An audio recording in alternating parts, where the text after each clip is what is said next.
Overall, Upbge is interesting for the sheer amount of versions it has, with each version bringing its own pros and cons. Starting with Upbge 2.5 Legacy. This is the newest of the old Legacy versions, offering the most up-to-date features, and is based on Blender 2.79. I was using this version when I started making videos on YouTube about 6 years ago. That being said, I love this version of Upbge. What it lacks in graphical capability, it makes up for in performance. This version of Upbge also has some nice export options for Windows and Linux, using BG Armor. There's a bit of setup for the export, but you also have the option to use the built-in exporter as well. One downside is that 2.5 misses out on the new updated logic nodes that the newer versions of Upbge has. The logic bricks are still available and are pretty much the same as the newer versions, with some slight differences being that instead of using collections, 2.5 uses scenes. I actually prefer this method over the new method of using collections, and that's because it just works better. Now for the licensing part.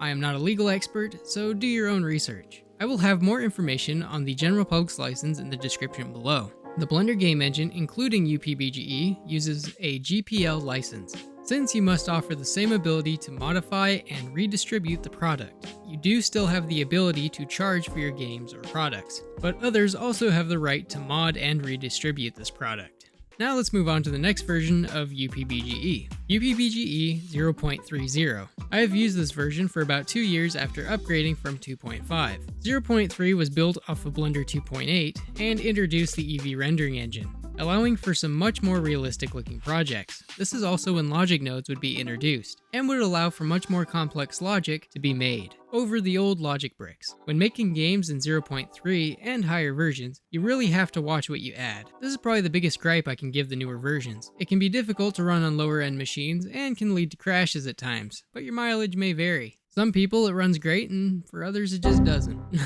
That being said, there are a lot of ways to optimize your projects. Moving on to Upbge 0.361, this is the latest stable version of Upbge. They do have the version 0.42 available, but it is very unstable at the moment. With the release of 0.361 came with some new features that I covered in this video.